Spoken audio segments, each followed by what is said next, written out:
Welcome to Inside the Brain, where we go beyond the OR to explain how vision, technology, and people are redefining neurosurgery. And today we talk about the vision that sparked it all with Dr. Satish Rudrappa, the force behind Aster Whitefield's Center of Excellence.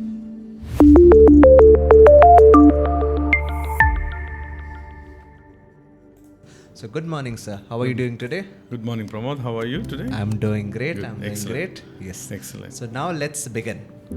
So sir, my first question to you. What inspired you to join and create Aster Whitefield Neuro and Spine Center of Excellence? It's an interesting question. As a neurosurgeon and a spine surgeon and being the microsurgeon, we always look at the changes which happens at the micro level to make it macro level. So now I have about 30 years of experience in neurosciences. I have started 2-3 institutions before. Every time we made such an impact and a difference, both in the way the technologies we adapt, the changes of the surgery we do, the newer innovative surgeries and newer technologies we do, and how we keep the name of the department where I work to the international level, wherever we go. The work has to be of that order that it should inspire not only in India, it should also say that in the world, the Indian neurosurgery is far beyond what we ever seen before.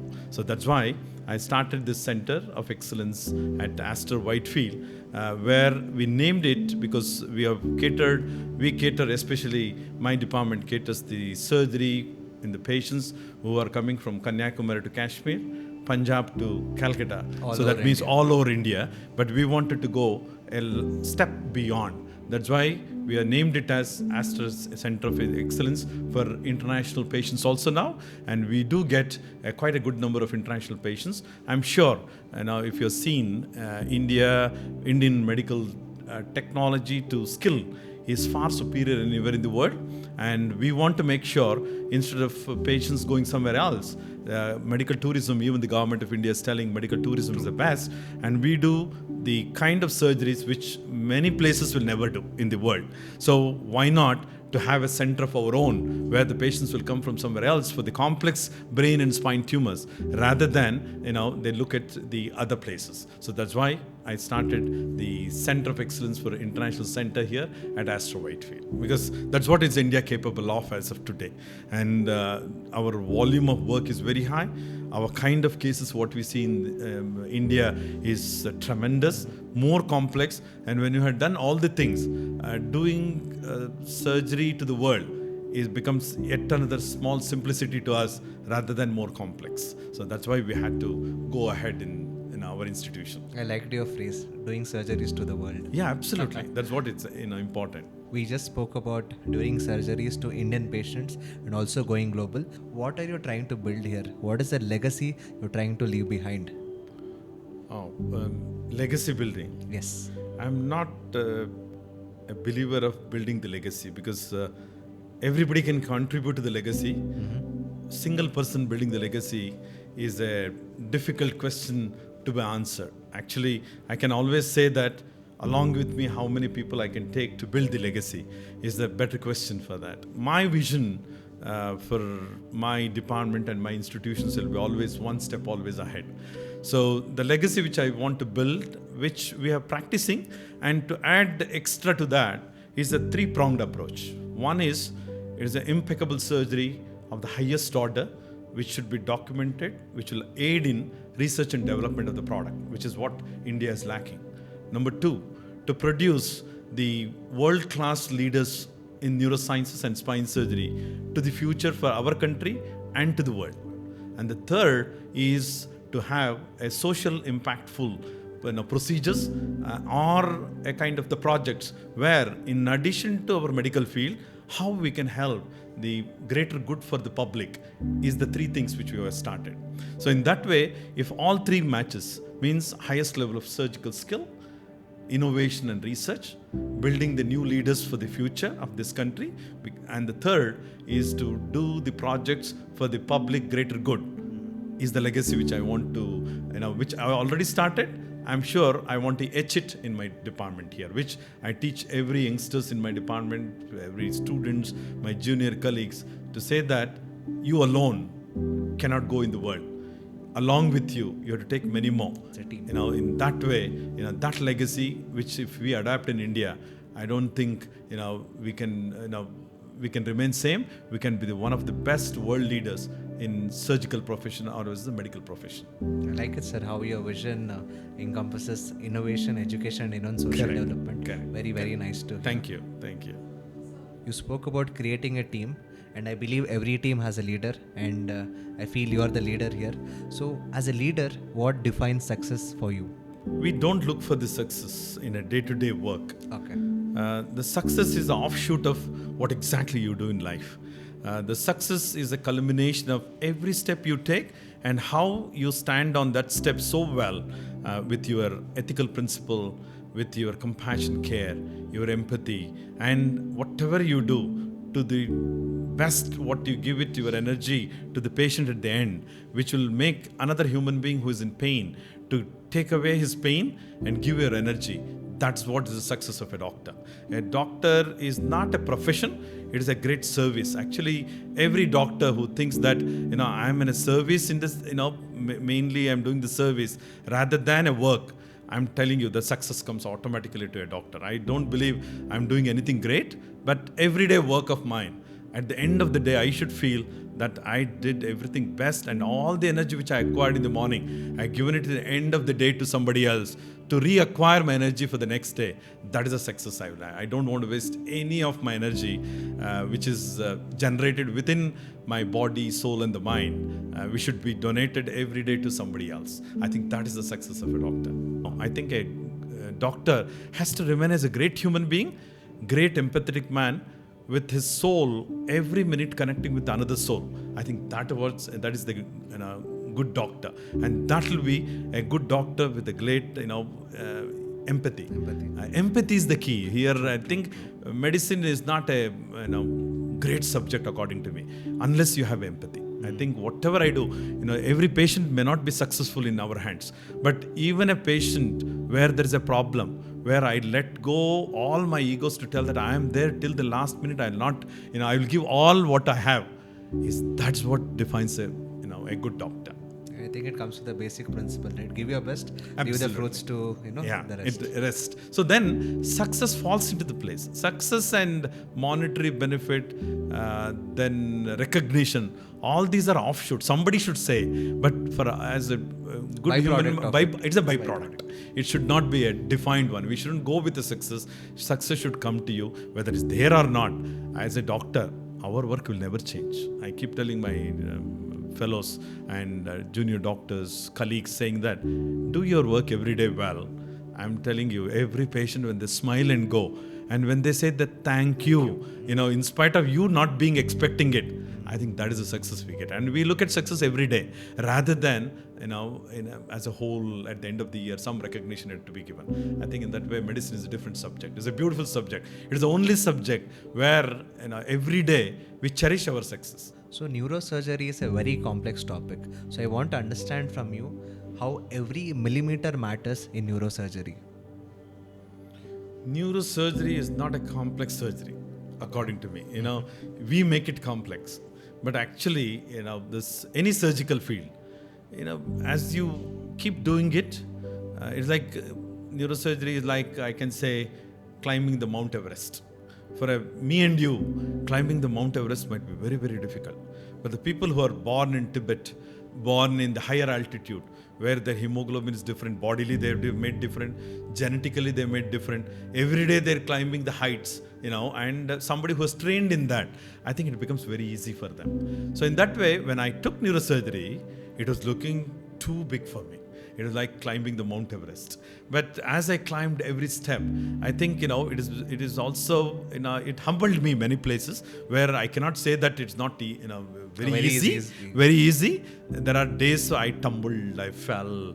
There were some bruises, some areas, somewhere there was injuries. But every time I never gave up, that perseverance. I think that once the perseverance is done, neurosurgery becomes much more, you have to dream every day about the neurosurgery cases we do, how I do, each step, how I visualize. If I do that, I think it becomes a simplified over a period of years. But not completely simplified, because as you said, every millimeter in neurosurgery matters, because the brain is such a supreme organ created by whoever calls the nature. Is it is given in such a way, especially to human being, that every inch of it has a greater function. We feel risk involved here is more is what we feel. It is not the risk, any part. It's like a chip of a computer. Correct. You exactly. take out one part of it, it might give some error. So in that way, there are areas which we think it will not give a trouble, but only the CPU will know how much it is straining. So every patient of mine, when I do the brain surgery, sometimes I think it's very complex, it goes very well, very easily. But some patients I think, it will come very easily, it will come more complex. So it perplexes me every time.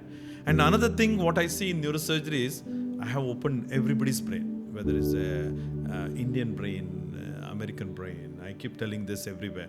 And Nigerian brain, Hindu, Muslim, Christian, everybody's brain. Everything is same. Every anatomy is same. But what we think outside is different. So the patient who comes to me doesn't come with the brain as a structure.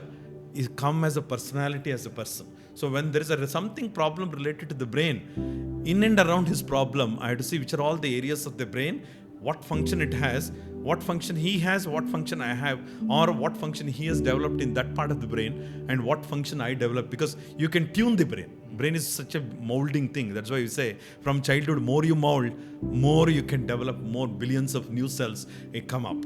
So in that way, whenever we touch, we make sure that we don't touch the area of the brain few millimeter away from it.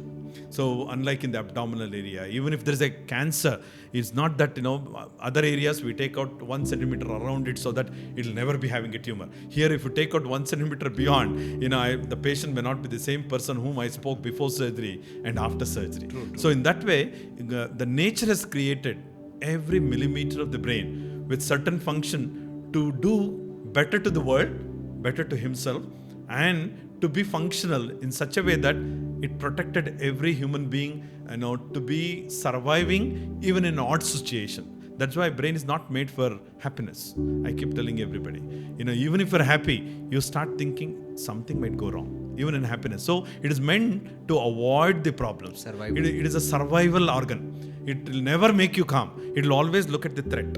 So in that way, when it's created to prevent the threat, I had to make sure every millimeter has to be protected when I touch it, when I do the surgery. That's why microsurgery has become a rule in neurosurgery than anything else. Even we touch the RBCs of the blood vessel and in the blood rather than the blood vessel itself. So in that way, the brain is a beautiful organ.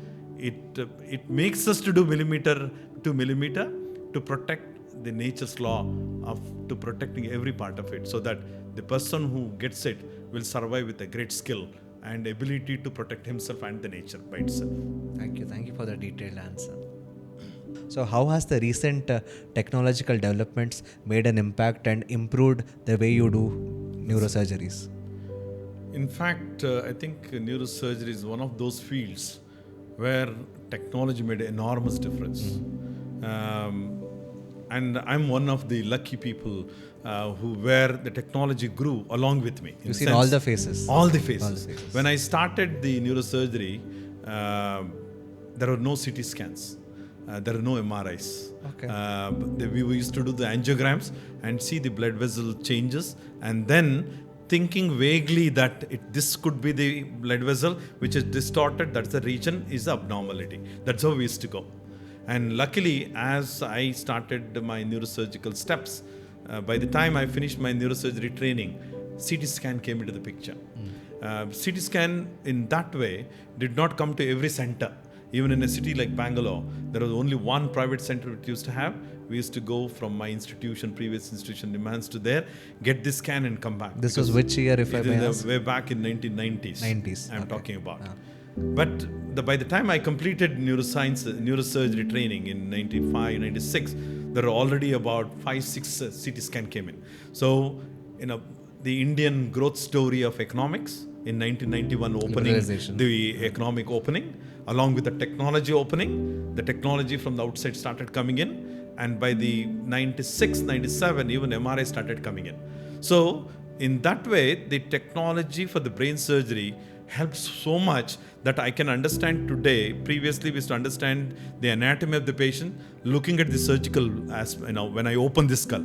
Today, without touching the skull, without, with his pictures which come in MRI and CT, which I can adapt with the newer technology which has come up as recently as last year, which we call the virtual realities, where the thin sections of the MRI, CT, which if the MRI machine takes it, I can put it into this software.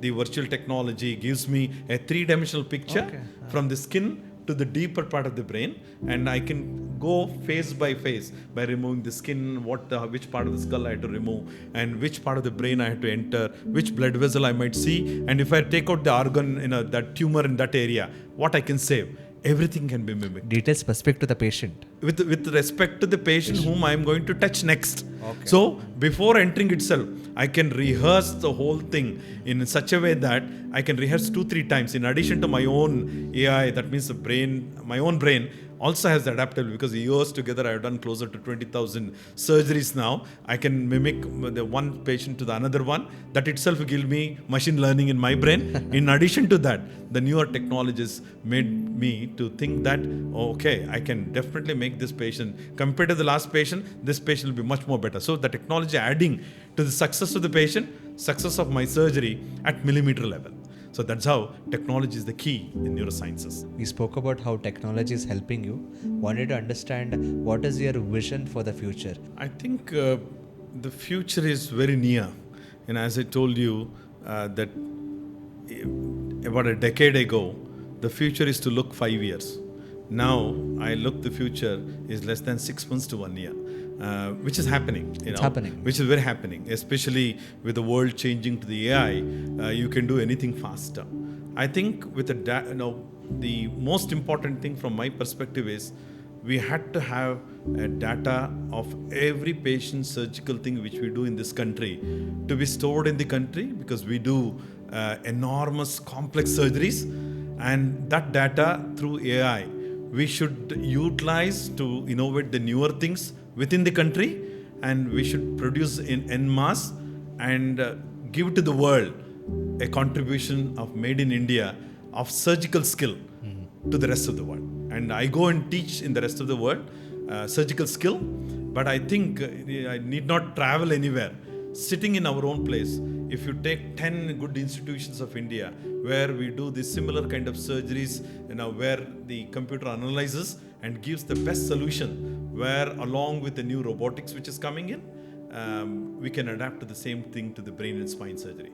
Yes, it is difficult to brain and spine surgery because the brain is a soft organ, and when we open, it shrinks a bit and the fluid around the brain displaces the brain.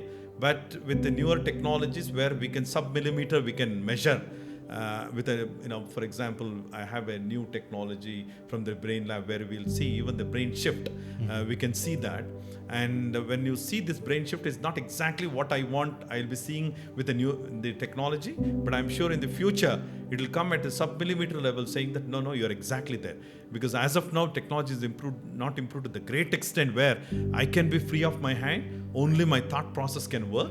But in the future, only if I see and what I'm thinking ahead, already my technology is doing it step by step, so that I am physically preserved, my mental energy will be preserved to give it to some other patient rather than exhausting myself to one complex patient. I think instead of doing one complex, I might do 10 complex surgeries like assembly line with a newer technology. More efficient. More efficiency comes. So I think with the new technologies, AI adaptability with our surgical acumen, we can contribute a lot in the future. I think it's great to know your vision, sir. Yeah.